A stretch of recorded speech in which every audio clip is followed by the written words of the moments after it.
So Milo he wasn't a con.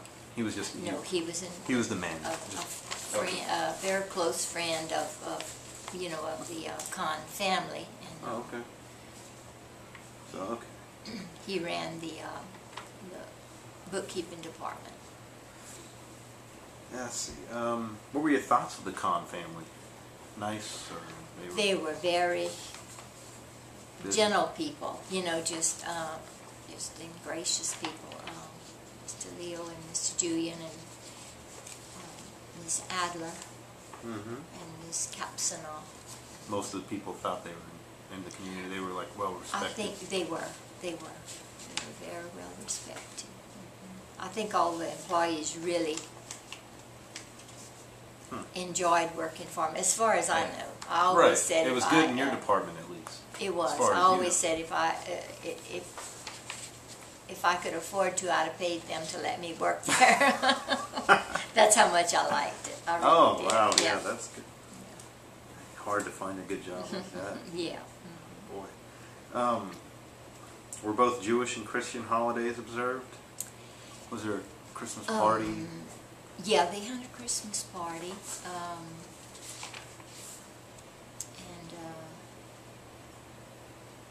They observed the Jewish holidays. They would, in the beginning, they would close the store for the Jewish holidays. What were the days of the week that it was open? Was it open Monday through Saturday? Through Saturday. Okay. So it was open Saturday all day? All day Saturday. Okay. At Christmas, about 2 weeks before Christmas, they would stay open until probably 7 o'clock, or nearly it was 5 o'clock, but they'd stay open until 7, I think. So they would open a couple hours later for Christmas Eve.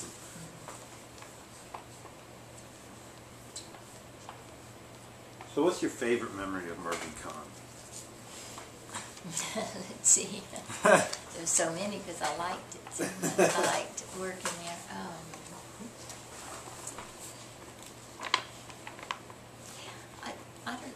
The friendships you build and closeness with your co-workers. Right. You know, not only the ones you worked with immediately, but all of them.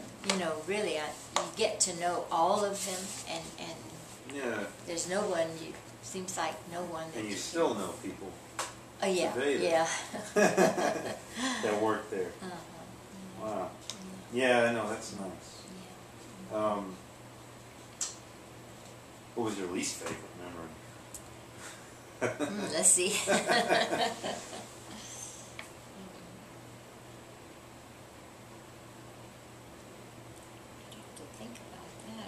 Well, you don't have to worry about it. I did, I guess it was good and bad. When I would take the money to the bank every day, leave the office, walk through the store, cross the track, and the bank was on the right, and across the track. And I was there one day, and I was at the teller's place, and there was a man came and looked through the glass of the door, and I looked up, and it was a man that I recognized from Branch. It was an older man, and they called him Judge. He had been Justice of the Peace, and I thought to myself, well, there's old Judge. I wonder what he's doing looking through the door, and then he just walked on. The next day, he robbed the bank. Oh! He went in and tried to rob the bank, and he said, well, I started to do it yesterday, but I didn't. Oh, that's what he was going to do? And that's... Well, who was this? It was... He was a Justice of the Peace in Branch, where I live now. Wow. I guess he was hard up. Yeah, well, yeah, there were probably a lot of things going on. He probably, maybe was getting senile, I'm not sure. Oh, he was getting older. Yeah, he was. Oh, well. Boy, yeah, that's... That was,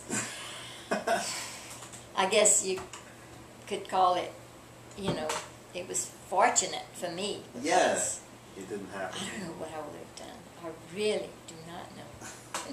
Passed out dead away, I guess. Oh. So, did men and women have distinct roles in the store, or was it pretty much both? Your job was probably... It was all women All up women. there with Mr. Milo, and so that was same. Right. And there were single and married women. Right. Both. One of them has never married. That was working up there with us. She didn't come today. She was a little shy or something, bummed out. I guess she's afraid she'd be too nervous. Like I was. I was terrified. Why did I agree to do this? I thought, but Oh, no. but you've been easy to talk to. So. Oh, I mean, I'm not the best. Oh well. What? Oh, let me think. Let's see. Did women generally quit when they got married, or some would and some wouldn't? Yeah, right. The reason I did the doctor had said you can only work so far Right. along in your pregnancy, you know, because You'll I had to climb the stairs, and No, so. right. No elevator. Anyway, yeah, right. So that's one reason I had to quit. Mr. Milo would have let me stay on. At first, when he found out that I was expecting, he said, "Well, you know, we don't have anybody that's pregnant that's working here." So he said, "I guess you'll have to quit."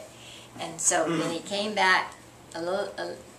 I guess it wasn't a week later, probably a few days later. He said, Miss Jane, he called his wife Miss Jane. He said, "You know, Miss Jane tells me that you can, that women wear attractive clothes, and it doesn't make any difference, it won't make any difference." And I was upstairs, not many people saw me anyway. I made my own clothes, as a matter of fact. Wow. I made my own maternity clothes, and But they by were that different from now. Right. Now they're wear those stretchy things that everything shows. But this was like a little jacket, a short sleeve, and the skirts were. I guess you don't want to know all this. They were made with a big hole in them. The skirts were. They fit you on the hips and in the back and everything, and they had a drawstring that tied, but. Okay. They had that cut out, but you had your jacket. Right, yeah. You always wore a jacket along. It wasn't called a jacket. It was. Yeah, I guess blouse, whenever your husband graduated, he probably got a good job. He did. Well, that was the thing. In '59, the all business had, there was nothing going on, and he had this degree, and his dad had happened to have been working in the oil field as a roughneck, and he knew a tool pusher, and he asked this tool pusher if he could possibly get my husband a job, and he got a job. Who for? As a it was what's the name of the company? It was a rain company. The man's name was Ira Geer. Geer. But I forget what company it was with. I just can't remember right now. Oh, that's okay. But he did. He worked as a roughneck many times. Oh, your husband worked as a roughneck. Yeah, he had. That was the only job he could get when he I got out. I thought he had gotten an engineer. Oh no, that was the only job he could get in '59 when he got out. He had all summers that he didn't go to school. He worked building Board Road with people that worked in the oil field. That's all. He got. Yeah.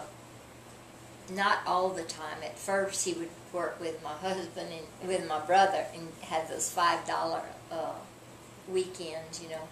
Right. But later, when he knew somebody that he was in service with, and he gave him a job with board roads, and he had a little experience around oil field people. But when he was lucky to get a roughneck job. And when the summer that I was expecting, and I had just left my job, then he was out of a job, no job. So he heard Shell Oil was accepting applications, you know, and so he applied to New Orleans, and they called him in for an interview, and he got a job with them. But he still was not an engineer. He was he let's see, when did he get the engineering job? What do you have to do at Shell initially?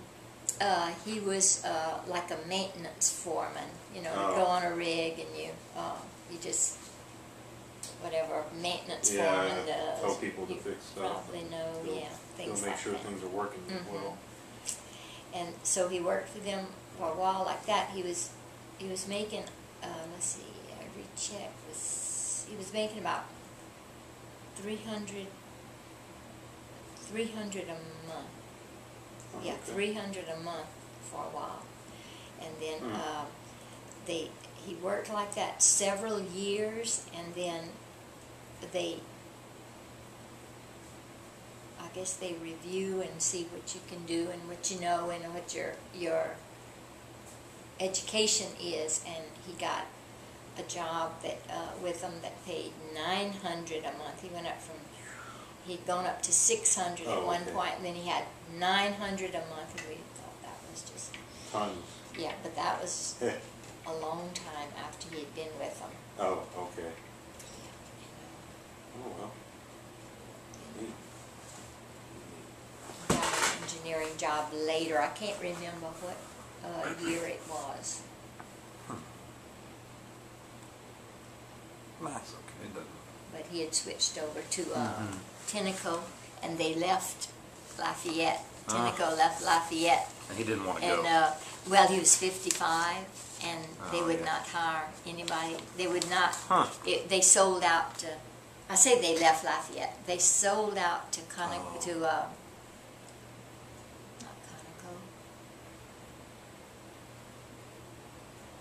I can't think. But anyway, they would not take him because he was 55. Amoco? He wasn't Amoco.